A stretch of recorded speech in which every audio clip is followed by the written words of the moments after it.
మన చుట్టూ నిత్యం అనేక అన్యాయాలు జరుగుతుంటాయి, దుర్మార్గాలు జరుగుతుంటాయి. పోలీస్ స్టేషన్లో లంచాలు తీసుకోవడం, ప్రేమించుకున్న వ్యక్తుల్ని నడి రోడ్డు మీద నరికి చంపడం, అద్దె గర్భాలు, పిల్లల్ని కిడ్నాప్ చేయడం, రోడ్డు మీద యాక్సిడెంట్ అయి కొట్టుకుంటున్న వాడికి సాయం చేయకపోగా వీడియోలు తీయడం, ఇట్లాంటివి మన మధ్య జరుగుతుంటాయి. కానీ ఇవేవి మనకి అన్యాయాలుగా, దుర్మార్గాలుగా కనిపించవు, ఒక్క సినిమా స్క్రీన్ మీద చూస్తే తప్ప. అలాంటి సినిమానే స్టోలెన్. ఈ సినిమాలో రమణ్ అనే ఒక క్యారెక్టర్ ఉంటుంది. ఇతను ఒక ఫోటోగ్రాఫర్. ఇతను ఢిల్లీలో వర్క్ చేస్తుంటాడు. తన తల్లి కోసం సొంతూరికి రావడానికి అక్కడి నుంచి బయలుదేరతాడు. దారిలో ఒక చిన్న పాపది క్యాబ్ కనిపిస్తుంది. చాలా ముద్దుగా అనిపించి తీసి తన దగ్గర పెట్టుకుంటాడు. అయితే జంపా అనే ఒక యువతి తన బిడ్డను పోగొట్టుకుని ఏడుస్తూ ఉంటుంది. ఎప్పుడైతే ఇతని చేతిలో ఆ క్యాబ్ చూసిందో వెంటనే ఇతన్ని అనుమానించి పోలీసులకు కంప్లైంట్ చేస్తుంది. దాంతో పోలీసులు వచ్చి ఇతన్ని అరెస్ట్ చేసి తీసుకెళ్తారు. సో అక్కడే ఉన్న అతని అన్న గౌతమ్ ఆ పోలీసులకి కొంత లంచం ఇచ్చేసి ఇతన్ని నిడిపిస్తాడు. కానీ బయటకు వచ్చిన రమణ్ కి అక్కడ ఆ తల్లి ఏడుపు చూసి చాలా హృదయం ద్రవించిపోతుంది. వీళ్ళ అన్వేషణ రాజస్థాన్ లోని ఒక గ్రామీణ ప్రాంతానికి తీసుకెళ్తుంది. ఈ అన్వేషణలో వాళ్ళకి చాలా దారుణమైన విషయాలు తెలుస్తాయి. పిల్లల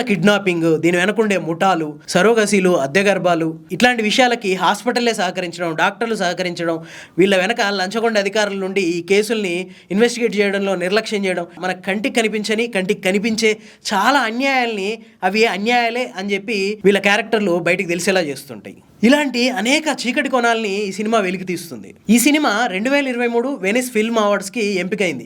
కానీ దరిద్రం ఏంటంటే ఇండియాలో ఒక్క థియేటర్లో కూడా ఈ సినిమా రిలీజ్ అవ్వలేదు.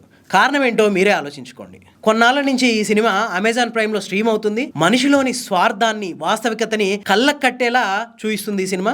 ప్రతి ఒక్కరూ తప్పనిసరిగా ఒక్కసారన్నా చూడాల్సిందే. ఇది నా అభిప్రాయం. మీరు కూడా వీలుంటే చూసి మీ అభిప్రాయం ఏంటో కింద కామెంట్ చేయండి. Thank you.